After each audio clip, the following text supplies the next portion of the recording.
Queria começar esse tempo aqui com vocês, fazendo uma pergunta. Você acredita na possibilidade que seus netos abandonem a Deus e comecem a seguir outros deuses? Você acredita nessa possibilidade? É algo triste, é algo que chama a nossa atenção, mas é algo que nós temos que ter os nossos olhos sobre isso. Hoje é Dia dos Pais, vou falar aqui com as mães também, com os futuros pais, mas eu quero levar vocês a pensar em algumas coisas que a palavra de Deus nos mostra sobre isso, sobre essa pergunta. Na possibilidade dos nossos netos abandonarem a Deus e seguirem outros deuses. A principal função de um pai, de uma mãe, é transmitir a sua fé ao seu filho. E se tem uma coisa que sempre ocupou meu pensamento foi isso, né? Transmitir a minha fé para os meus filhos. Eu tenho uma filha, a Débora, que ministrou louvor aqui, ela é formada em moda, por isso que eu me visto tão bem assim. Está aí o segredo, Débora. Tenho um filho que está se formando esse ano em engenharia, mas isso é muito bom, investir minha vida nisso, na formação dos meus filhos, eu sempre me foquei nisso.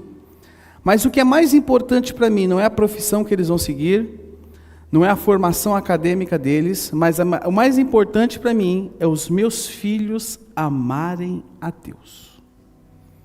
Isso é importante. Eu tenho no meu coração o Salmo 127, verso 3, que diz que os filhos são presente do Senhor, uma recompensa que Ele dá. Sim, filhos são presente do Senhor. É uma recompensa que Ele dá a nós. Dá não, confia. E Ele nos dá esse presente, Ele nos confia esse presente com um propósito.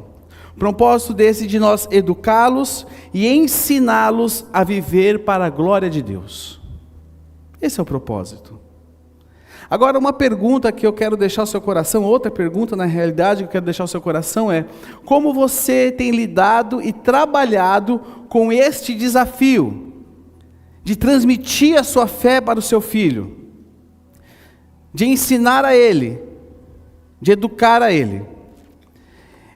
Quando eu estudava sobre essa mensagem aqui, na realidade essa mensagem, já tenho ela no meu coração já faz bastante tempo, mas eu deixei para este momento aqui do Dia dos Pais, para nós pensarmos e refletirmos. Eu já falei isso em outros cultos nossos, mas se tem uma coisa que me preocupa, é com o futuro das próximas gerações da comunidade da Graça Itaquera. Isso me preocupa, isso muitas vezes rouba meu pensamento. E eu me preocupo muito com essa geração que os especialistas chamam de geração C. Sabe qual é a geração C? Geração Covid. Essa geração que nasceu nesse período em que o mundo mudou muito. O mundo mudou. Irmãos, de 2020 para cá, o mundo mudou muito mais do que mudou em 20 anos. Sabia disso? Eu lembro que um casal de amigos nossos, após a pandemia, quando liberou das pessoas circularem mais, foi um casal de amigos nossos que tinha um filhinho que havia nascido na pandemia. E eu lembro que eles não têm cachorro na casa deles, né? Eles moram em um apartamento. Eu lembro que eles foram na minha casa. Eu não tenho um cachorro, né, irmãos? Eu tenho um dinossauro, um dragão. Vou ficar quieto, vamos matar o assunto aqui. Até minha Bíblia já comeu. Mas está valendo. E eu lembro que ele foi na minha casa e aquela criança só conhecia cachorro pela televisão. Lembra, Fabiana? E a primeira vez que ele viu, foi uma reação tão diferente, algo tão comum para nós. Tão comum. Mas é uma criança que nunca tinha saído para a rua. E de repente depara com um ser estranho daquele. Irmãos, essa geração me preocupa. Uma geração que nasceu num mundo totalmente diferente do que eu e você conhecemos. Agora, uma coisa que eu pergunto: como será daqui a 10, 20, 30 anos, mais ou menos assim, a nossa comunidade? Como vai ser? Como será daqui a... Nossa comunidade tem 21 anos e muita coisa, muitas, pessoas, os nossos juniores casaram-se, André e Thalita e muitos outros, Caio e Aline, muitas coisas aconteceram aqui. Mas a minha pergunta é, daqui a 10, 20, 30, 40 anos, como vai estar essa comunidade? O que será da CG Itaquera? Onde estaremos? Quem será a geração que estará reunida aqui, louvando a Deus, fazendo a diferença? Sabe que essa é uma pergunta que rouba meu coração, rouba minha atenção, mas por quê? Isso aconteceu na Europa. Isso aconteceu na Europa. A Europa hoje é chamado continente pós-cristianismo. Lugar que foi o berço. O berço da fé protestante foi a Europa e hoje é considerado um continente pós-cristão. Por quê, irmãos? Muita coisa aconteceu. Muita coisa aconteceu. Aubrey Malfrus, eu descobri de quem era a frase, eu fui pesquisar e eu descobri de quem que era. Ele diz o seguinte: organizações não são perpétuas, por serem feitas de pessoas, eventualmente elas morrerão. A igreja sempre esteve e sempre estará a apenas uma geração da sua extinção. É uma frase pesada, mas é uma frase realista, é uma frase verdadeira. Irmãos, nós precisamos ensinar os nossos filhos a amarem a Deus. Nós precisamos ensinar aos nossos filhos aquilo que são os valores da palavra dele. Nós vamos ensinar os nossos filhos dentro disso. Como vai ser o nosso futuro? Como será o nosso futuro? Como será a nossa próxima geração? E foi isso que aconteceu em Israel. A mesma coisa aconteceu em Israel. Uma geração abandonou a Deus e começaram a seguir outros deuses.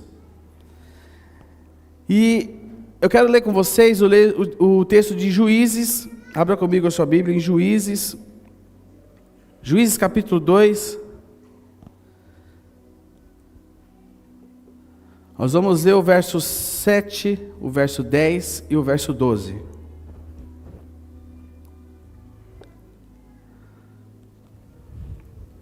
Vamos ver aqui o que aconteceu com Israel. Olha o que aconteceu com Israel. O povo serviu ao Senhor durante toda a vida de Josué, e também dos líderes que sobreviveram depois dele, e que tinham visto as grandes coisas que o Senhor havia feito por Israel. Verso 10. Depois que aquela geração morreu e se reuniu aos seus antepassados, surgiu uma nova geração que não conhecia o Senhor, nem tinha visto as grandes coisas que ele havia feito por Israel. Verso 12, que na minha opinião, eu sempre falo isso, é o versículo mais triste de toda a Bíblia. Abandonaram o Senhor, o Deus dos seus antepassados, que os havia tirado do Egito, seguiram e adoraram os deuses dos povos ao redor. Com isso, provocaram a ira do Senhor. Essa passagem nos relata 3 gerações. Primeira geração, a geração de Josué. A geração que havia visto tudo aquilo que Deus fez. A geração que viu Deus abrir o mar vermelho. A geração que viu as pragas do Egito. A geração que presenciou tudo aquilo. A geração que viu a coluna de fogo de dia, viu a nuvem de noite. A geração que via cair comida do céu. A geração que vivenciou. A geração que vivenciou tudo. A palavra diz, lá em Êxodo 33, 11, que quando Deus ia falar com Moisés, Josué ficava no lado de fora da tenda. É uma geração que havia visto, tocado, vivido. Josué. Uma geração que tinha se relacionado diretamente com Deus. Mas essa passagem também relata uma segunda geração. Uma geração que não havia visto tudo que Deus fez, viu só algumas coisas. Uma geração que estava acostumada com Deus. Uma geração que estava habituada. Uma geração que não orava mais. Uma geração que não lia mais a Bíblia. Porque tudo era tão comum. Era comum eles se reunirem. Por exemplo, é comum vir para a igreja ao domingo. Tudo compete. Hoje eu acordei com dor no dedinho do meu pé. Não vou não. Obrigado, Vanessa. Você é demais. Hoje eu não estou bem. Uma geração que tudo tomava o lugar de Deus. Uma geração que conhecia a palavra, conhecia os mandamentos, mas deixou de seguir. Por quê? Porque havia se tornado algo normal. Mas a palavra aqui também relata de uma terceira geração. A geração que abandonou a Deus. Uma geração que caiu num vazio absoluto. Uma geração que começou a seguir outros deuses. E eu coloquei aqui essas 3 cadeiras, vocês estão vendo 3 cadeiras aqui? Eu vi esse exemplo com o reverendo David Wilkerson, e eu achei muito interessante, eu achei que era aplicado eu trazer isso para vocês aqui. Nós temos aqui 3 cadeiras que representam 3 gerações. Nós lemos aqui a primeira geração. A geração de Josué. Eu vou chamar essa geração de geração compromisso. A geração que se sentou nessa cadeira. A geração que dizia: eu e minha casa serviremos ao Senhor. A geração que tinha um compromisso com Deus. Uma geração que era aliançada, fechada, não media nada para estar na presença de Deus. Uma geração que amava Deus. Amava não só da boca para fora, mas amava com o seu coração, com a sua atitude, com tudo que tinha. Uma geração 100% comprometida. A geração que se sentou nessa cadeira. Aqui nós temos a segunda cadeira. Dos muitos nomes que eu podia colocar, pensei em vários nomes. Café com leite, mas eu falei colocar a geração tanto faz. É a geração que tanto faz. Tanto faz. Você lembra quando, quem é menino aqui sabe, ia jogar bola e falavam que você era café com leite? Lembra disso? Isso doía o coração, né, irmãos? Precisa ser curado disso, na realidade, viu? Quem é que já foi café com leite no jogo de futebol? Levante a mão bem alto. Mas levanta comigo para mim, eu ser curado nessa manhã. Aê, fui curado. Nem precisei passar na consulta, Thaís. Fui curado. Café com leite. Tirava o time, 6 para cada lado, você ficava lá. Estava aquecido já, com a chuteira no pé. E aí, eu? É você. Os caras tiravam para o ímpar para ver quem faz com você. Café com tanto faz. Uma geração que diz que conhece a Deus. Uma geração que os seus pais tinham compromisso, viram, seguiram, viveram tantas coisas. Uma geração que está sentada aqui, ó. Faz, está valendo. Tem jogo do Corinthians hoje? Eu já não vou para a igreja. Uma geração que, eu conheço a Bíblia. Eu conheço a Bíblia. Mas é uma geração que não teve uma experiência de primeira mão com Deus. É uma geração que se baseia na experiência dos seus pais. Quem é Jesus para você? Jesus para mim é o Deus dos meus pais. É o Deus de Abraão, de Isaac, de Jacó, de Moisés, de Josué. E o seu Deus? Tanto faz. É a geração que está no jogo, mas não participa. Só que a palavra nos fala de uma terceira geração. Uma geração crise. Geração que caiu num vazio absoluto de Deus. Uma geração que não conhecia Deus. Uma geração que só ouviu falar, mas que hoje tinha outros valores, outras prioridades, queriam outras coisas para a sua vida. Uma geração que a palavra diz que começou a seguir a outros deuses. Uma geração questionadora. Uma geração que questiona tudo. Uma geração crítica. Presta atenção, irmãos. Tem gente que acha que está sentado aqui, mas na realidade está sentado aqui e está quase caindo. Geração crítica, critica tudo. Uma geração que crê em tudo, mas não crê em nada. E a Juízes nos mostra essa figura. Por exemplo, a palavra nos fala de Davi. Quem era Davi? Um homem segundo o coração. Davi se sentou aqui. Ah, mas Davi pecou, Davi matou, Davi adulterou. Ele fez. Mas a palavra nos mostra que algo aconteceu dentro dele. Ele chorou, ele se arrependeu. Um homem segundo o coração de Deus é um homem quebrantado. Ele conhece a Deus tão profundamente, que aquilo que ele comete, que vai contra a palavra, ele chora, ele se arrepende. Ele se arrepende, por quê? Porque ele conhece. Ele tem o quê? Ele está sentado aqui, ele tem um compromisso. Mas aí Davi teve um filho, teve vários filhos, mas teve um que foi rei de Israel. Qual foi o nome desse filho? Como foi o nome desse filho? Salomão se sentou aqui. Salomão começou bem. Presta atenção. Não lembro quem eu falava isso ontem. Mas não importa como eu começo, mas como eu vou terminar. Foi com o Edivaldo. Não importa como você comece. O que importa é como você vai terminar. Salomão começou bem. Mas Salomão se perdeu no meio do caminho.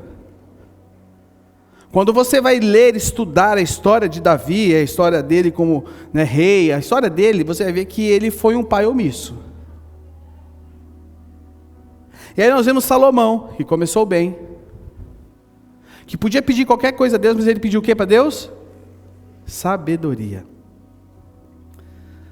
Só que lá em Deuteronômio capítulo 17, verso 16, diz que um rei de Israel não deveria acumular cavalos, ouro e mulheres. Salomão acumulou cavalos, teve um grande poderio militar. A palavra diz que Salomão foi um dos homens mais ricos que passaram por essa terra. E Salomão tinha quantas mulheres, irmãos? 1.000. 700 no oficial e 300 no paralelo. Você não dá conta nem de um, só com ele com 1.000? Salomão teve 1.000 mulheres. E aí, o que conta? A palavra de Deus foi que essas mulheres foram a perdição dele. Pra você entender aqui um pouquinho, um dia, Salomão mandou convocar a esposa número 527, para ter uma noite com ele. E aí, ele teve aquela noite, irmãos. E Salomão acordou todo encantado no dia seguinte. E a 527 falou para ele o seguinte: amor, quando fala amor, né? Amor. Ele, oi. Eu queria tanto ter uma imagem do Deus dos meus povos aqui, para que eu pudesse lembrar da minha infância. E Salomão falou: pega o cartão corporativo do reino, vai lá e faz. E aí, meus irmãos, a 527 chegou no meio das outras esposas e falou o seguinte: Salomão me ama tanto. Por quê? Porque ele deixou construir um poste ídolo do Deus dos meus antepassados aqui. E naquela noite ele chamou a 213. E a 213 chegou lá, fez Salomão dormir com os anjos. E no dia seguinte ela fala, Salô, ô mão, como você achar melhor? Aí ele fala, qual era o número dela? Nem lembro o número dela. 213, fala 213. Queria tanto colocar uma imagem do Deus dos meus povos aqui, que eu tenho tanta saudade. E o que ele faz? Pega o corporativo, vai lá, vai no shopping, gasta à vontade. E ela foi lá, fez isso. Sabe, meus irmãos, aquelas mulheres foram a perdição dele. E quando Salomão morreu, Jerusalém estava mergulhada na idolatria. Salomão sentou aqui, ó. Começou bem. Só que aí vem o seu filho, Roboão. Um rei completamente louco. Um rei que dividiu o reino. Um rei que abandonou a Deus. Um rei insano. E que, se você for olhar, ele não tinha nada a ver com esse rei que sentou aqui. Sabe, irmãos, o Novo Testamento, ele trata esses três grupos assim, espirituais, carnais e mundanos. Ou então, quente, morno e frio. Agora, um dos grandes problemas da segunda geração, sabe qual é o grande problema da segunda geração? É que eles querem ser evangélicos. Eles só levam os filhos na igreja. Eles transferem a criação dos seus filhos e o transmitir a palavra para os pastores. Por quê? Porque eles não querem compromisso. Eles não querem compromisso. E como eu falei ontem aqui para os homens, não é o que eu falo para ele fazer, mas é o que eu faço, é o que eu ensino, é o que eu mostro. Agora, uma pergunta que eu faço para vocês aqui. Em qual cadeira você está sentado? Pense bem nisso. Você está sentado na cadeira do compromisso? Você está sentado na cadeira do tanto faz, café com leite? Ou você está sentado na cadeira da crise? Em qual cadeira você está sentado hoje? Talvez o seu filho esteja sentado aqui, na cadeira da crise. E não foi por culpa sua. Mas hoje você vai orar para que o Espírito Santo de Deus traga sobre o seu filho uma experiência poderosa com Jesus. Irmãos, nós precisamos ter uma experiência com Jesus. Precisamos ter uma experiência com Jesus. Sabe, meus irmãos, o maior desafio que eu quero deixar para vocês hoje aqui, para pais, mães, filhos, todos, mas e principalmente para os pais, dia dos pais, é que eu e você venhamos a nos sentar nessa cadeira. A cadeira do compromisso. A cadeira do compromisso. Abra sua Bíblia comigo em Deuteronômio capítulo 6, verso 5. Deuteronômio 6, verso 5. E como nós podemos fazer isso? Como nós podemos fazer isso? Está no texto de Deuteronômio. Um texto que Deus deu para a nação de Israel. E aqui eu gosto de chamar que é o compromisso dos pais. Deuteronômio 6, verso 5 ao verso 7, diz o seguinte: ame o Senhor, seu Deus, de todo o seu coração, de toda a sua alma e de toda a sua força. Verso 6. Guarde sempre no coração as palavras que hoje eu lhe dou. Repita-as. Com o quê? Com frequência a seus filhos. Converse a respeito delas quando estiver em casa. E quando estiver caminhando, quando se deitar e quando se levantar. Aqui nesse texto existem 3 compromissos. Compromisso dos pais, das mães, dos futuros pais. Compromisso meu e seu. De nos assentarmos nessa cadeira. E como nós podemos fazer isso? Em primeiro lugar, a palavra nos chama aqui a amar a Deus. Ame o Senhor, seu Deus, de todo o seu coração, de toda a sua alma e de toda a sua força. Não é só amar a Deus da boca para fora, mas é amar a Deus com prática, João. É amar Deus com prática, com dia a dia. Sabe, meus irmãos, tem muita gente que só entrega para Deus da sua vida a chave da vida espiritual. Mas a vida pessoal, a vida financeira, da minha família, cuido eu do meu jeito. Mas na vida espiritual não é de Deus. Não. Ame o Senhor, seu Deus. Quando eu amo, eu entrego. Certo ou errado? De todo o seu coração, de toda a sua alma e de toda a sua força. É com tudo que tenho. É o Senhor ser o centro do meu coração. É o Senhor ser o centro da minha vida. É o Senhor cuidar de tudo. Falamos isso a semana passada. É Jesus estar no centro. Não eu estar no centro, mas é Jesus estar no centro e Ele cuidar de toda a minha vida. É confiar o Senhor. É primeiro Deus, depois eu. Primeiro Deus, depois eu. E o que acontece comigo, com você, está escrito em Gálatas 2:20. Já não sou eu quem vive, mas é sentar-se nessa cadeira. É ter esse compromisso de amar a Deus. Não é mais a minha vontade, não são mais os meus desejos, mas é a vontade de Deus. Isso é ser um discípulo. Isso é ser cristão. Não mais eu, mas Cristo em mim. Como nós lemos em Marcos 8:34 a semana passada. Quem quer ser meu seguidor, negue-se a si mesmo, tome a sua cruz e siga-me. É esse o chamado que nós temos, irmãos. De sentar aqui, amar a Deus.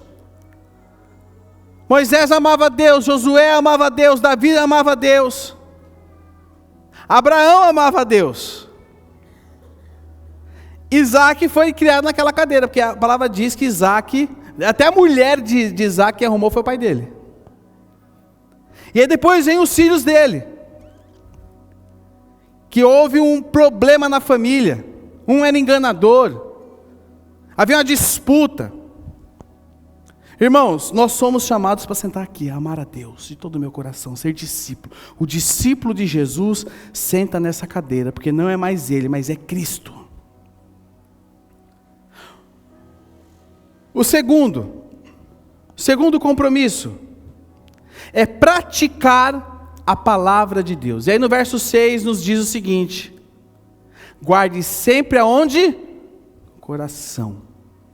As palavras que hoje eu lhe ordeno.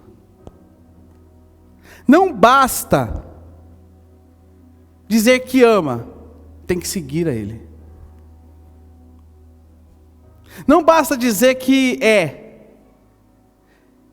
tem que seguir, tem que estar, tem que praticar a palavra de Deus. Tem que ter contato, praticar, ler, ter contato, ler e praticar no dia a dia. Ter contato, ler e praticar, trazer para dentro da sua casa, trazer para dentro da sua família, praticar a palavra. A palavra não pode ser algo distante, mas a palavra tem que ser algo praticável, do meu dia a dia. Eu vou ler para vocês aqui João 14:21, que diz o seguinte: aqueles que aceitam meus mandamentos e lhe obedecem, são os que me amam. Olha só, hein? Você ama a Deus? Mas você pratica a palavra? E porque me amam, serão amados por meu Pai. e eu também os amarei, e me revelarei a cada um deles. Tem que viver e praticar a palavra. E quando eu pratico a palavra, os meus filhos veem isso. Porque não é o que eu falo, é o que eu faço.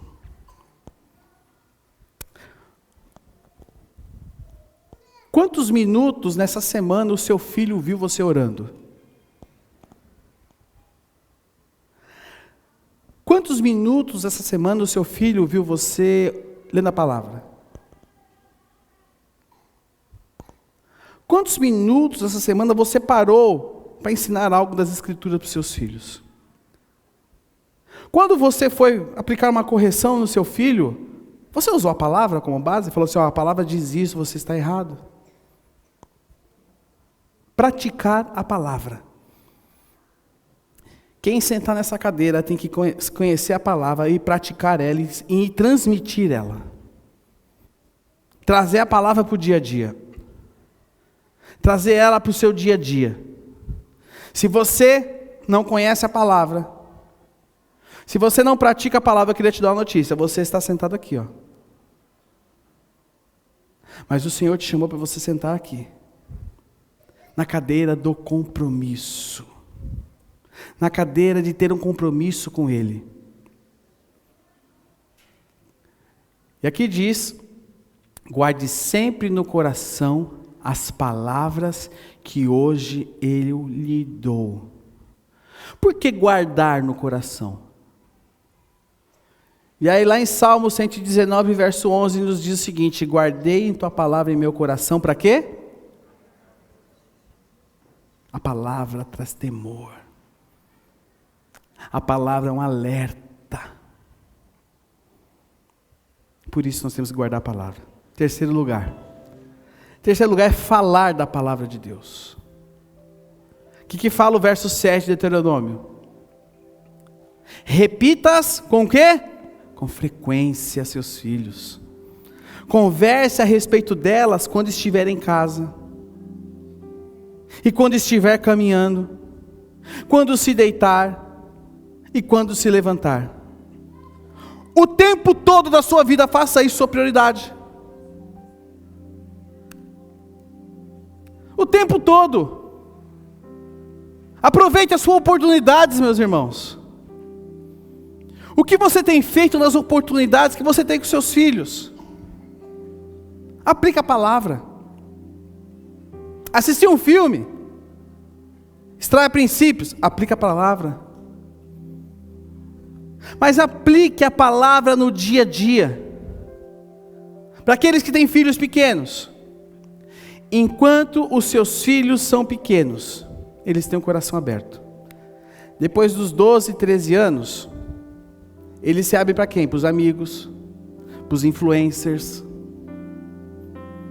Mas aproveite. Aproveite, meus irmãos. Presta atenção. O sistema desse mundo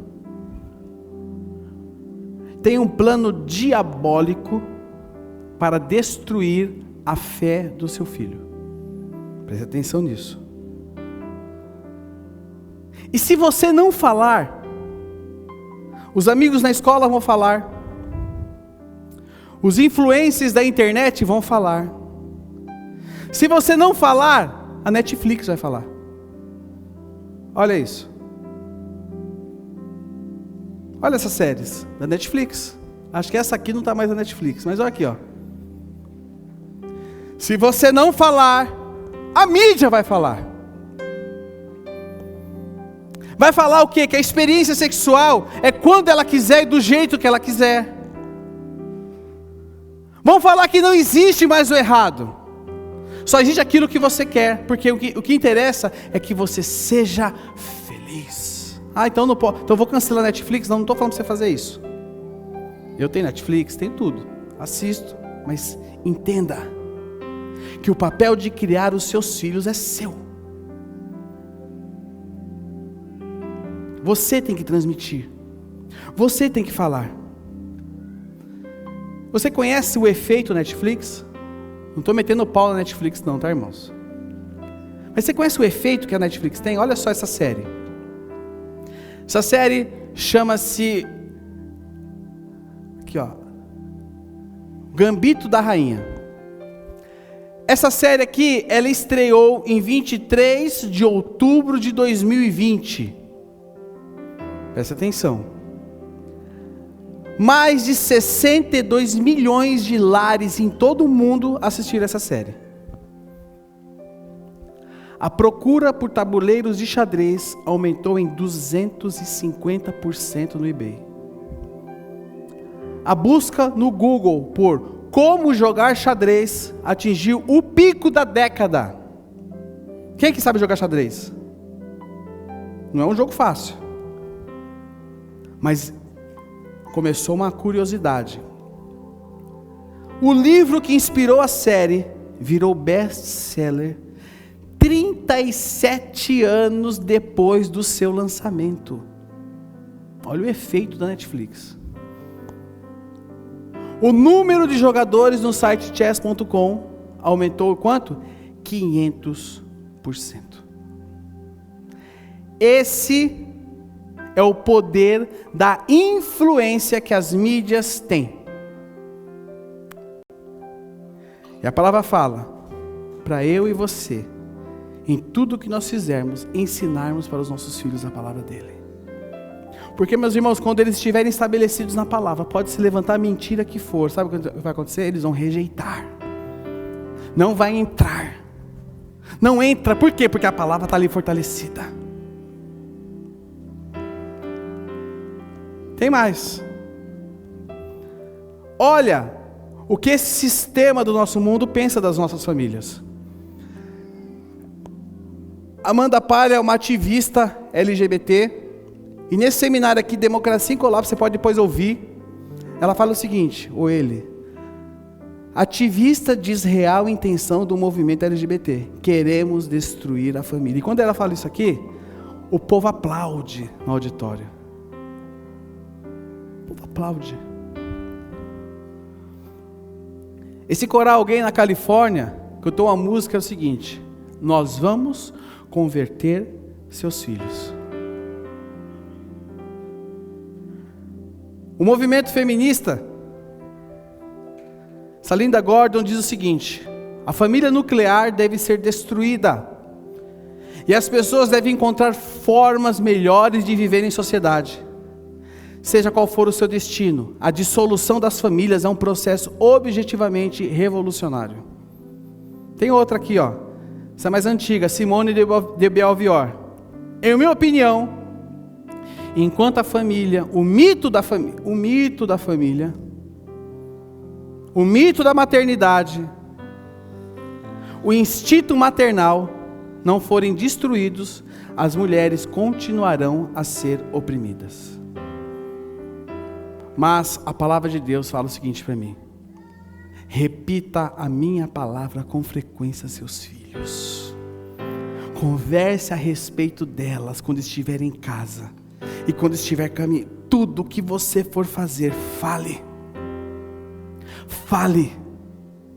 Porque é responsabilidade minha e responsabilidade sua instruirmos os nossos filhos. Salmo 145:4 diz que a cada geração faça o quê? Conte. Fale. Conte, fale, instrua a seus filhos sobre suas obras e proclame o seu poder. Será que nós estamos sentados aqui, irmãos? Aí você me pergunta, às vezes você que não é pai, você fala assim, mas por que gerar filhos diante de um mundo tão mau? Você pode estar perguntando isso. Mas eu quero te falar uma coisa. Gerar filhos, criá-los, educá-los à semelhança de Cristo, é a melhor maneira que temos de combater o mal.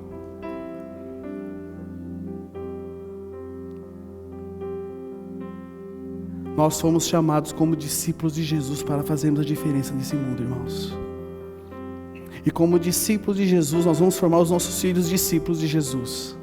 Transmite a palavra a eles, para que uma geração, os nossos filhos não venham se sentar aqui e os nossos netos não se sentem aqui, mas para que eu, você, os seus filhos, os seus netos, os seus bisnetos, todos sentem-se aqui. Temam a Deus, amem a Deus e caminhem com o Senhor. Para nós, o pessoal do louvor pode subir, refletirmos em cima disso. Os filhos são um presente dado por Deus, e o papel dos pais é guiá-lo na direção da glória de Deus. Presta atenção, essa é a sua prioridade. Essa é a sua prioridade. Sua prioridade não é passar o cajado do seu time, não. A sua prioridade é transmitir a palavra de Deus, guiá-los na direção da glória de Deus, criar discípulos de Jesus. Segundo, é o seu compromisso com Deus que forma, presta atenção nisso. É o seu compromisso com Deus que forma a identidade e profundidade da fé dos seus filhos. Sabe o que vai fazer a diferença, irmãos? Nós nos sentarmos aqui, ó. E eles verem que nós estamos sentados aqui. Você trazer eles para se sentarem aqui. Terceiro lugar, você não está sozinho nessa missão. Deus está com você. Deus é por você. E aquele que te deu essa missão vai te capacitar.